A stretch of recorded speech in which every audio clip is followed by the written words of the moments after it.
What's up guys? Are you looking to add some width and some travel to your RZR XP? Well, SuperATV has a solution with our 4-inch long travel kit, and today we're going to show you how to get it installed.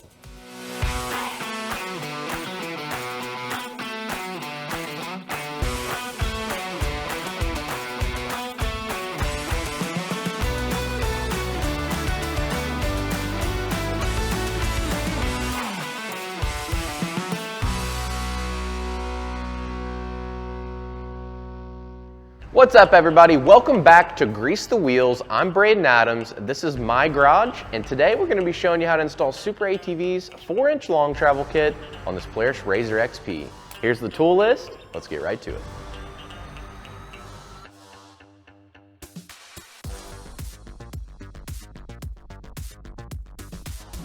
So the first thing you're gonna do is head on over to the machine. We're gonna go ahead and get it lifted in the air. You can use a floor jack. We have a lift in here. Then we're gonna go ahead and remove the wheels and tires from the front of the machine. Now we're gonna go ahead and remove the castle nut. In order to do that, you're gonna have to remove the cotter pin.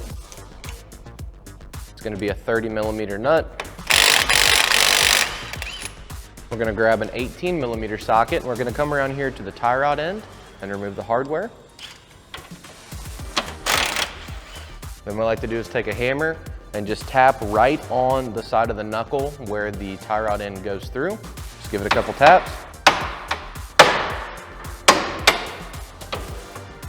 Once you put a couple taps on it, it'll free itself up. Then go ahead and rotate the knuckle around to where you can get an impact. If you have one, if not, it's okay to use a ratchet. We're gonna go ahead and remove the two 15mm caliper mounting bolts.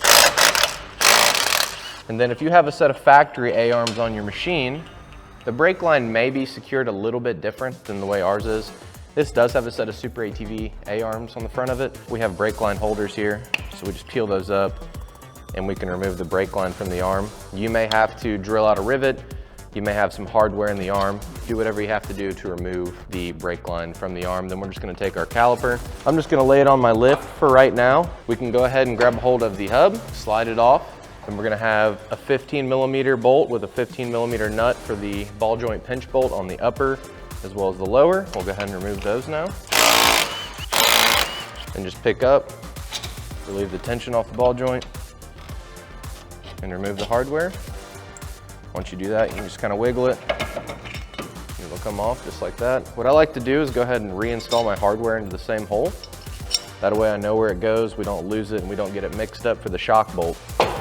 Then we're gonna come to our shock hardware.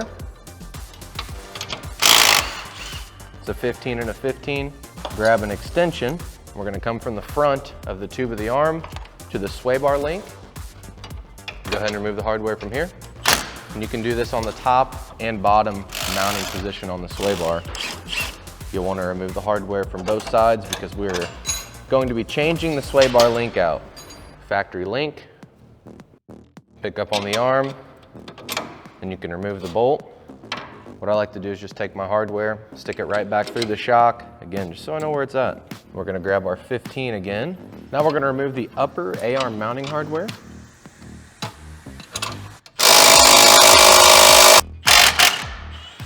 So once we have our nuts off of our upper A-arm hardware, just go ahead and remove the hardware completely. Once the hardware is removed, just grab the A-arm, remove it. Now we're gonna remove the lower A-arm hardware.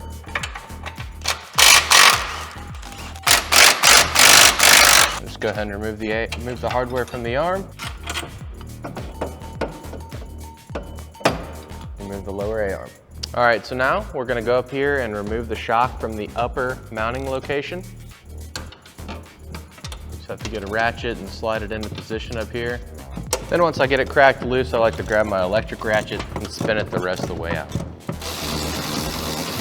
Once the hardware is loose, you got your nut off, just go ahead and pick up on the shock, pull the hardware out, and set the shock aside. So what you're gonna do when you remove an axle, you're gonna wanna plunge it in. Once you plunge it in, you just pull straight out. Just like that.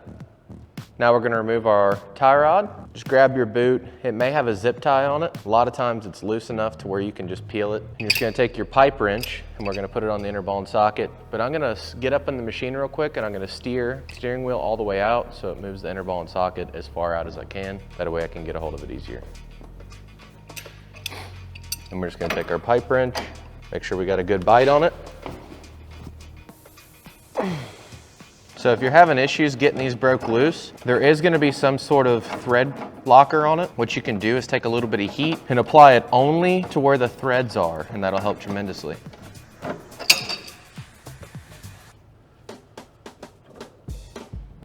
Now we're just gonna repeat the same steps on the opposite side. So now we're moving on to the back of the machine. We're gonna go ahead and remove all of the suspension from both sides. As you can see, the driver's side's already been removed, but we're gonna start by removing the wheels and tires.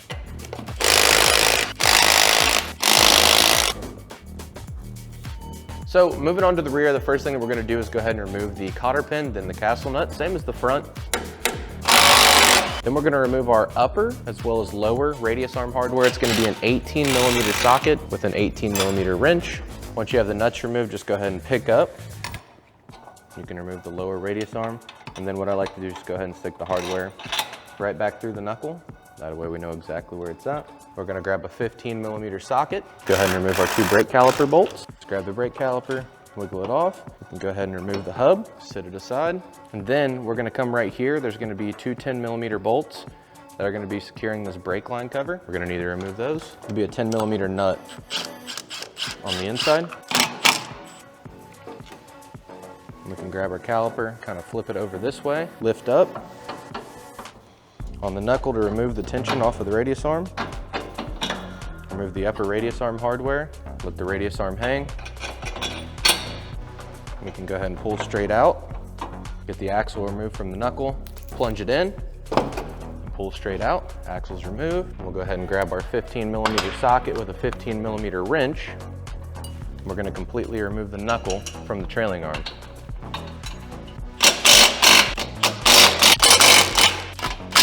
Once all the hardware is removed, or all the nuts are removed, just go ahead and remove the knuckle, and then I like to thread the hardware, or thread the nuts right back on. Remove the shock hardware. Swap to a 15mm socket with a 15mm wrench. Disconnect the sway bar link from the sway bar as well as the trailing arm. When I remove my sway bar link hardware, I'm just gonna stick it right back through the sway bar itself. And then just take the factory link and discard it. We're not gonna be using it anymore. Then you're gonna wanna grab a T20 Torx, and we're gonna remove all of the brake line hardware from the trailing arm. And before anybody freaks out about this brake caliper hanging, this is a braided line. You cannot hurt the brake line by allowing it to hang. There's just 3 locations where this brake line is fastened down to the trailing arm. 1, 2, and then 3's up here. They're very easy to see, very easy to find.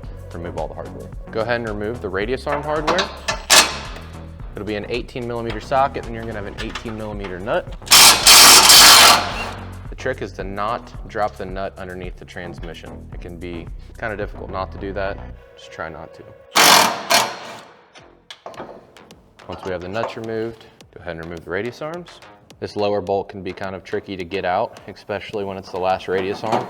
You may have to grab a pair of needle nose or something to reach in there to grab it. Then just remove your last radius arm. Remove the upper shock hardware. Then we're gonna go ahead and remove the shock. Just lift up, let the trailing arm fall down. Pick up on the shock. Remove the bolt. Grab the shock and remove it from the machine. So we have a SuperATV skid plate installed on our machine. So we're gonna have to remove the 2 rearmost self-tappers out of the skid plate to get it down enough to get to our trailing arm hardware. If you have a stock skid plate, you're not gonna have to worry about this. Once you get those self-tappers out, you can pull the skid plate down enough. We're gonna use an extension with an 18mm socket, an 18mm wrench, and get on the head of the bolt and go ahead and remove the trailing arm hardware. Then just pop your bolt, remove the trailing arm.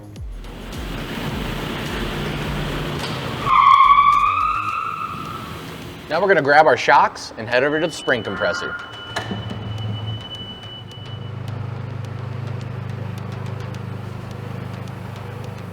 Now we're gonna go ahead and swap our springs over. So in the kit, you're gonna have 2 different size springs. You're gonna have a short and a long. The long spring is gonna go on the rear.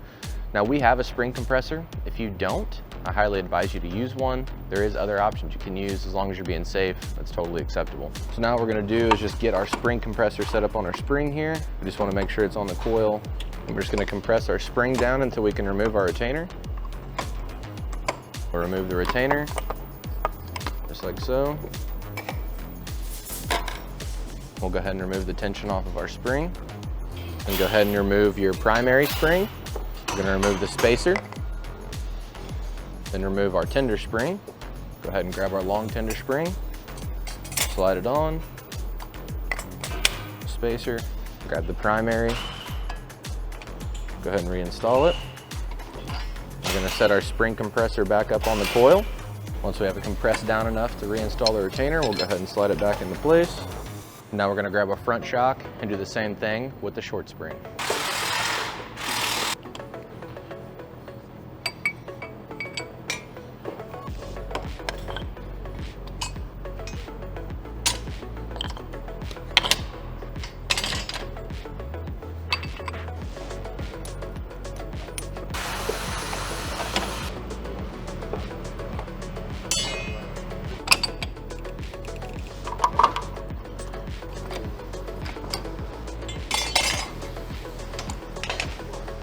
Now we're gonna head back to the shop.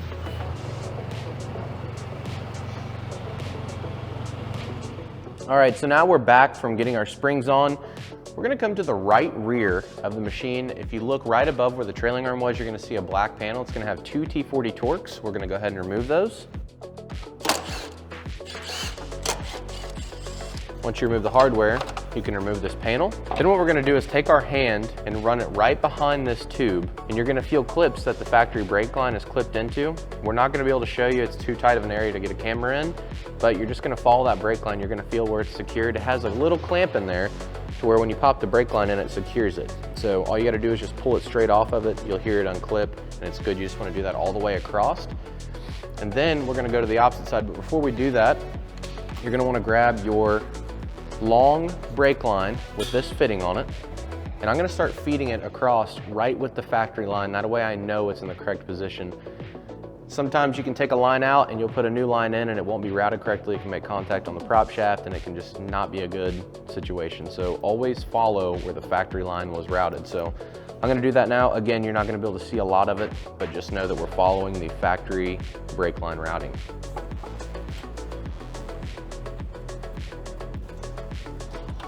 Now we're gonna go ahead and remove these 2 T40s. We did move to the driver's side. As you can see, the line, it fed all the way through. So remove these screws, remove the panel. So if you look right here, you're gonna have a distribution block. You're gonna have the line coming from the passenger side going in here. And then also you're gonna have the driver's side rear line going into the front of it. So what we need to do is remove the line from that block. You wanna be very careful when doing this. You wanna make sure that you don't round out the head. Sometimes these can be pretty tight. But what we're gonna do is grab a wrench, go ahead and pop that line off there. And as soon as we pop that line off, we are going to install our new line. That way we're not running brake fluid all over everything and making a huge mess. Once we've done that, I'm gonna run over to the opposite side and pull the line out. Again, it's gonna be kind of hard to show you all that, but just know once you have the new line connected, you pull the old line out and make sure you're holding it up so the fluid doesn't run all over the floor. Now we're gonna go ahead and crack this line loose. So once the old line is removed, just grab the new line.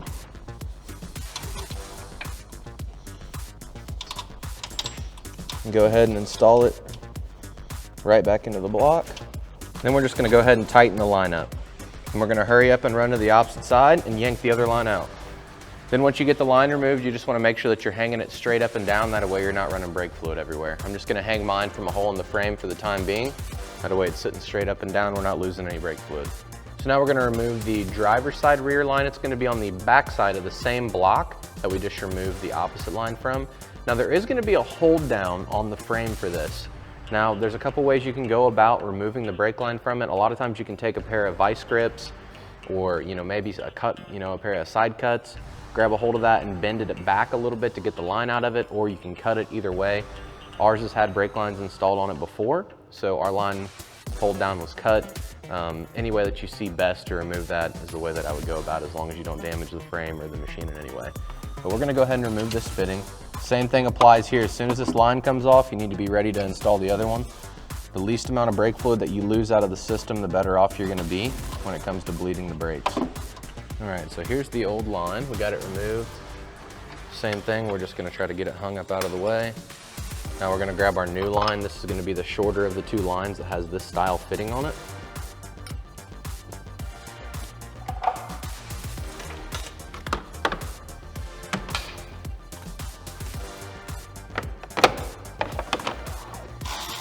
So if you're having trouble getting the brake line started, which I am, you can take the two T20 Torx out of the block back here and lift the block up a little bit, and then you can kind of get your hand in there a little better in order to help you get that line started into the block.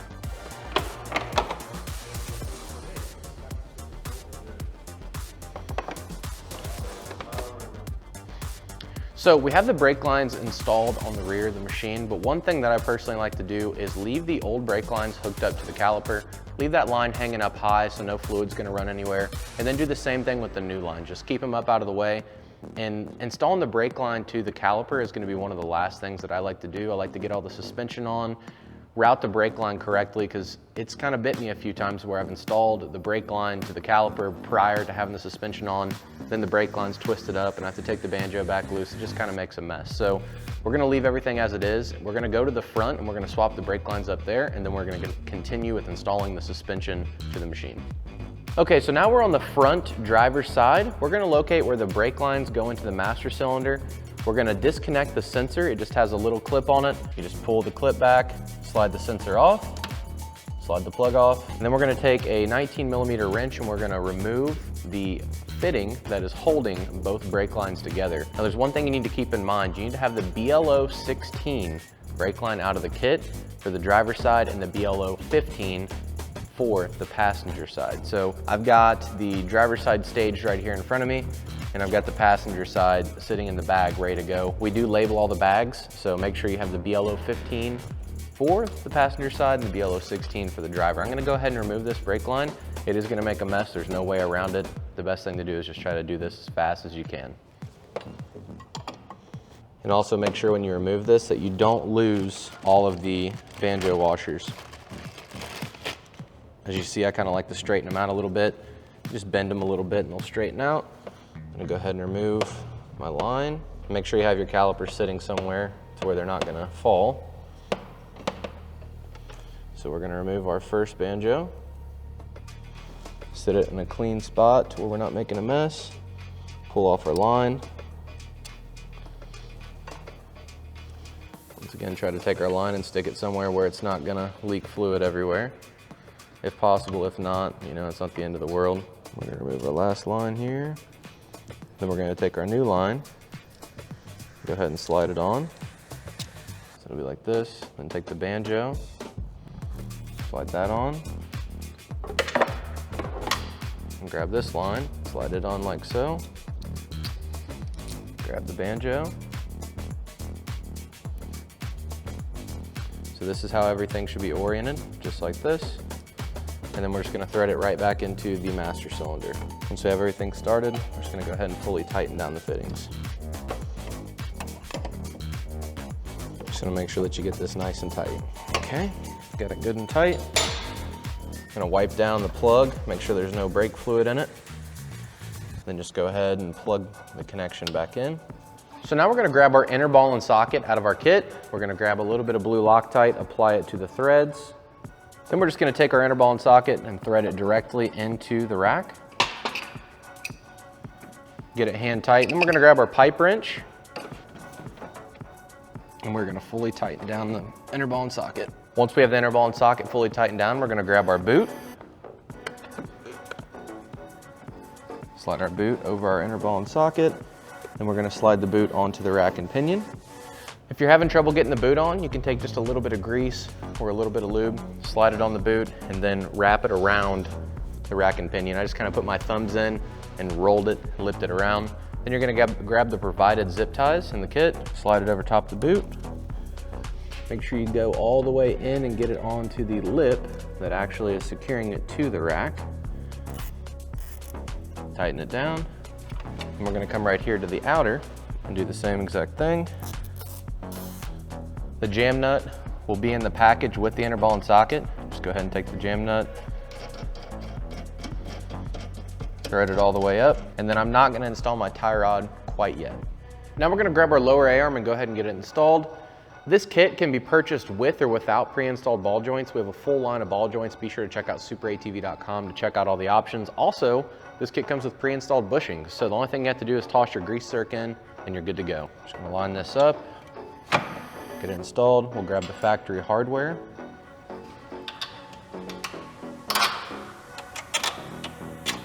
Start the nuts, and we're not gonna fully tighten anything quite yet.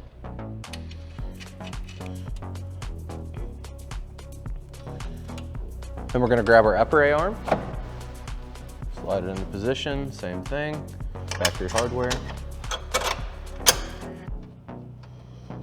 Then we're gonna grab our tie rod and go ahead and thread it onto our inner ball and socket. So just take your tie rod, thread it on. However far you thread the tie rod up on the inner ball and socket, you just need to make sure you thread it the same amount on the tie rod end.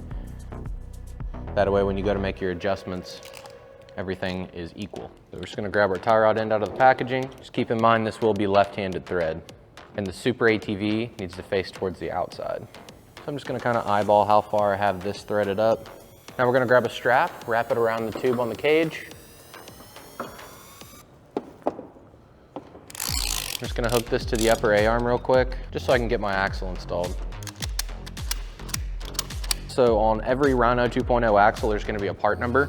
It's gonna be in between the stickers. You wanna make sure you grab the axle that has the F in the part number. So it'll be an AX-1102F LT4DT. You wanna make sure that that's the front axle that is being installed. Typically we put grease in the splines. This diff has tons of grease in it already, so there's no reason to do that. This axle's not gonna get seized up or bind up in there, so we're good to go. Another thing I like to do before I install an axle is kind of plunge the CVs on both ends. Just makes it easier for me to get it installed. I'm gonna line it up.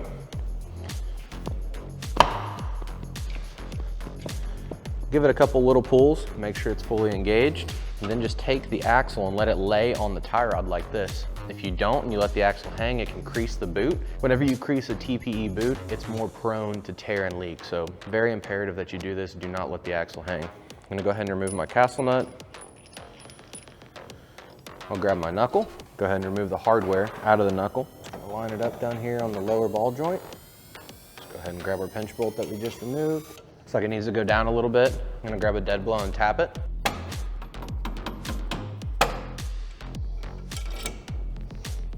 Pinch bolts through. I'm gonna go ahead and start my nut. And as we're bringing this up, we're gonna line our axle up into the bearing. We'll raise it up, cut the strap loose. Just to get it down a little bit, makes it easier. Grab our upper pinch bolt. That's all together. Go ahead and start my nut on this. I'm gonna grab everything and just let it hang down a little bit. Something about like this, just to get it out of the way enough for me to get my shock installed at this point. You might be shocked, but it is time to get this thing installed.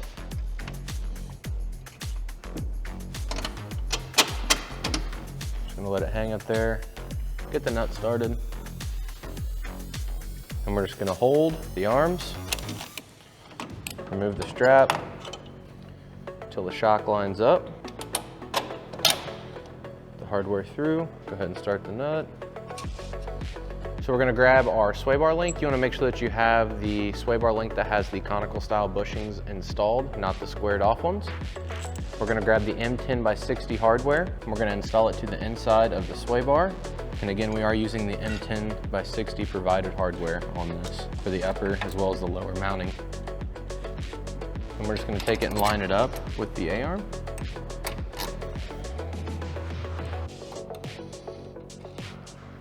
Hardware's still loose. Now we're gonna grab our tapered stud. This is gonna be our tie rod end hardware. 2 nuts, as well as one of the misalignment spacers. The tapered stud is gonna go down into the knuckle where the factory tie rod end was. On the bottom side, you're gonna thread on one of the nuts. Then we're gonna rotate our knuckle around until it lines up with our tie rod end. It's gonna line up like so. You're gonna grab one of the misalignment bushings, drop it on, and then one of the nuts. So that's what it's gonna look like up to this point. Everything should be hand tightened. I'm gonna go through and tighten all the hardware up. The only hardware that you don't necessarily wanna fully tighten down, but you want it to be tight, is the lower A-arm hardware. We're probably gonna have to end up removing that hardware again to adjust the camber. Every machine's a little bit different, so just make sure that you don't over tighten this to the point of where you can't get it back loose easily. Now we're gonna grab our hub, grab the provided washer and castle nut, and then at this point what I'm gonna do is grab my brake caliper. And remember, I still have my old brake line attached to it, just because I don't want to make a big mess everywhere, and I want to make this as easy as possible. Slide it on. I'm going to grab my factory caliper hardware. I'm going to go ahead and tighten down the brake caliper hardware. Then for this next part, what we're going to do is grab our new brake line, route it the way that needs to be routed down the arm. I'm going to take this bolt out of the caliper, and then as fast as I can without making a huge mess, I'm gonna get the banjo bolt and the crush washers, install them to the new brake line, and get it attached to the caliper. So, like I said, it's all gonna happen pretty fast. It is gonna make a mess. There's really no way around it, but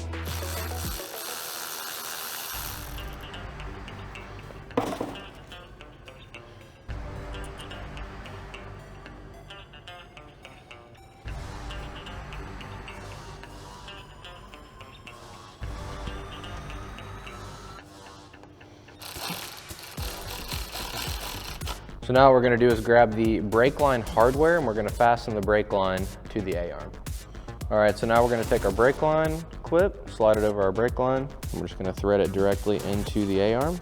There's gonna be another threaded hole right back here on this back tube. So you wanna make sure that your brake line is on the other side of the shock. I accidentally had mine on the opposite side. If you do that, or you followed how I did that, just undo your shock bolt, take the shock loose, flip the line over on the other side.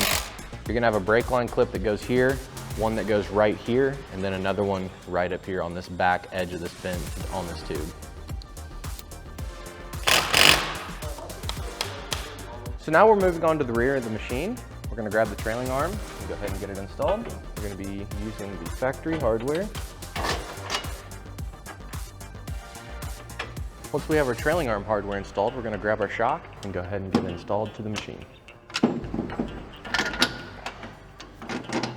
Then we're gonna grab the provided M12 hardware and install the shock to the trailing arm.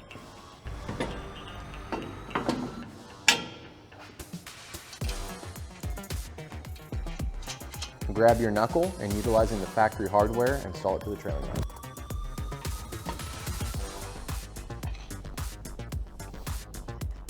Fully tighten the hardware.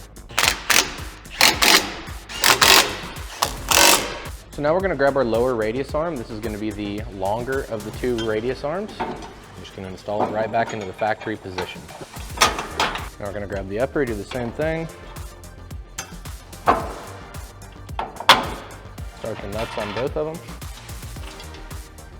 Now we're gonna grab our Rhino 2.0 that has the part number AX1102RLT4DT. It's gonna be the rear axle. Again, if you don't have grease on the splines in your transmission, make sure you put some on the splines of the axle. Ours is good to go, so we're just gonna go ahead and get it installed.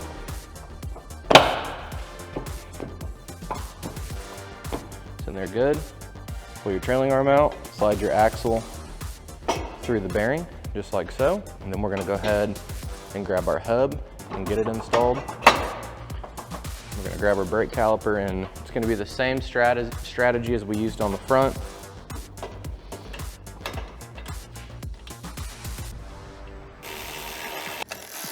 We can take our castle nut and our washer, install it onto the hub, or onto the axle.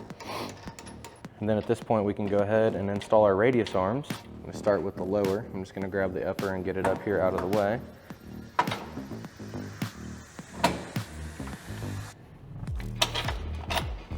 And we're gonna grab our bushings for the upper. And it's important to remember that there is two different bushings.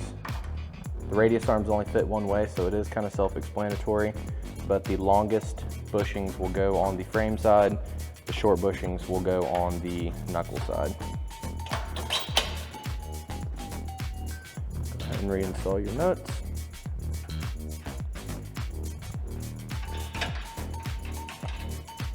All right, so now at this point, what we're gonna be doing is grabbing our brake line, running it down the trailing arm. So we're just gonna do the same thing as we did earlier. Pop the old line off, pop the new one on, try not to make a mess.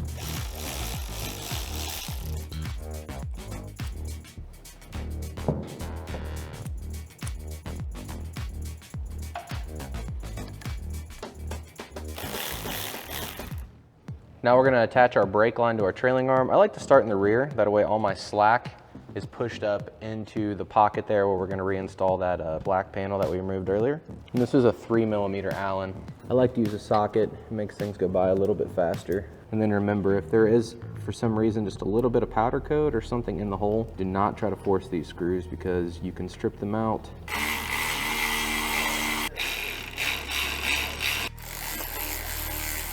So now we're gonna grab our sway bar link. We're gonna install it to the trailing arm first, and we're gonna utilize the M10 by 65mm hardware that's provided in the kit. That's gonna go through the trailing arm. And then on the upper, we're gonna utilize the factory hardware.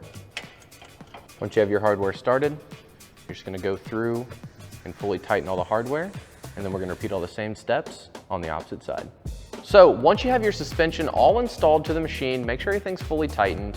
And there's a couple other things you're gonna need to do. You're gonna need to make sure that you bleed the brakes. There's a couple ways of doing it. What I like to do is just gravity bleed them. So what that means is you start at the farthest away caliper from the master cylinder, crack the bleeder until brake fluid starts to run out of it, close it, go to the opposite side, and then work your way up all the way to the front. Usually that gets all the air out. If it doesn't, you may have to pump them up a couple times and have somebody crack the bleeder for you, just like you traditionally bleed brakes. Once that's done, sit the machine on the ground and you're gonna check the camber. Now, if you're not sure about checking the camber, we do have a video for that. We're gonna drop the link in the description. Also, we're gonna be adjusting the toe. So you're gonna do that with the tie rod. Camber will be adjusted with the pivot blocks on the lower A-arm. All of our suspension is fully adjustable, so you'll make your camber adjustments on the lower A-arm. Then on the radius arms in the rear, those are double adjustable. Crack the jam nuts loose and you can adjust it while it's on the ground to get the tires at the desired camber. I personally recommend to run it at 0 to -2 degrees. I tend to set a machine up closer to 0. So toe, same thing. Get it as close to straight as you possibly can. I like to get it within 1/8 inch. If you can get it tighter than that, even better. You're better off to be a little bit toed out than a little bit toed in. So once you've done all these things, that's all there is to it to install SuperATV's 4-inch long travel kit on this Polaris RZR XP. Be sure to check the description below to pick yours up today, and while you're there, drop a like, comment, subscribe. Thanks for watching, and we'll catch you on the next one.